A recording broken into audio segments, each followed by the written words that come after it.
The Pain Game. Warnings. Self-harm, mild gore and substance abuse. You think you can help me get over my pain? You think I haven't been trying my whole life? He glared up at the young woman who had no clue how the real world worked. Instead of replying, she pulled a new bottle of bourbon from her reusable shopping bag.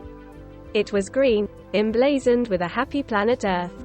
She had caught his attention. I have some deep hurts, too deep for the likes of you. Don't go crying when I give you nightmares. His eyes rested on the bottle in the crook of her arm. I'll play your game. He held up his palms. They were lined with dirt and chapped.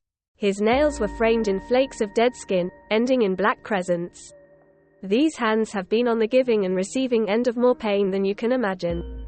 I have plenty of things I regret doing, and plenty of things I regret being done to. You have dirty hands, but that isn't really reliable proof of pain. Just take a bath. That's not going to win you any prizes. I'm looking for someone who really needs an out from the shitty life. She took her time unscrewing the cap off the bottle and let it drop to the ground. I'm not here to give you a bath.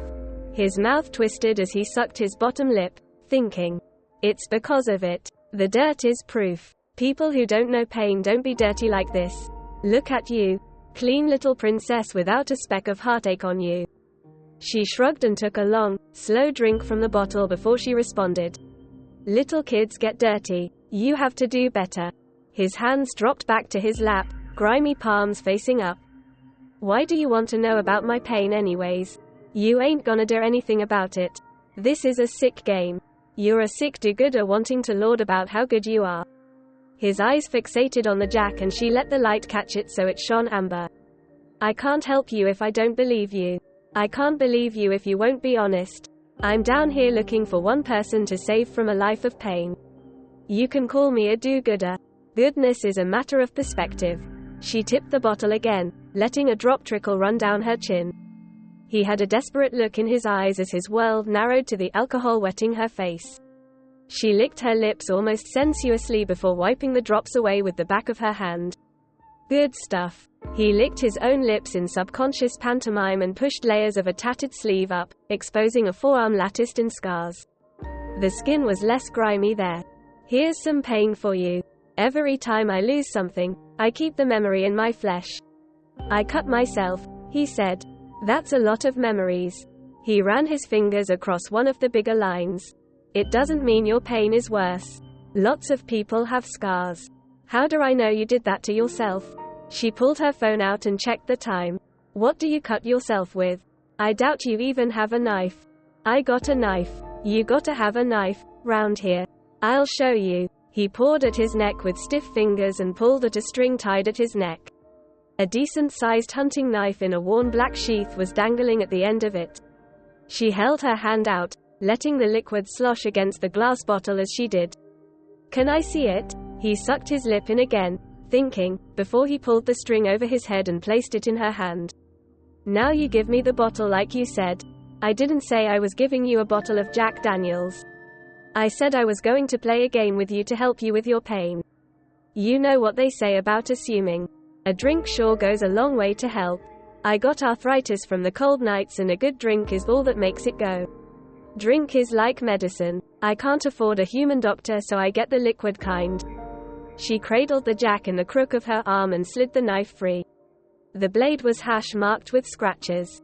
The tip was snapped off. So what kind of pain made you mark your own flesh? What did you lose to make so many scars?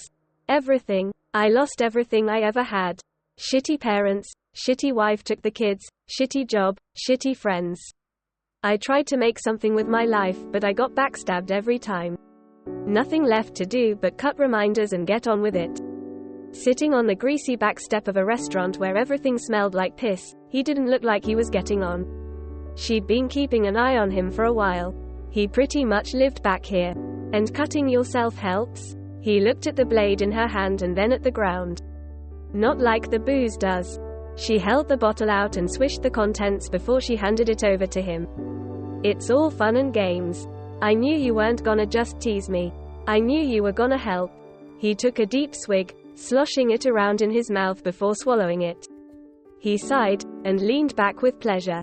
Oops. She dropped the sheath at his feet, the string spreading serpentine on the stained pavement. He took another swig and bent over to pick it up. She bent over too, above him, close enough for his body stink to invade her nose. The knife pushed into the small hollow that hid where his shoulder and neck connected.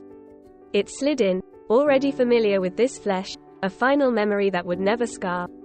He fell forward on one knee, propped up by the bottle, before he collapsed.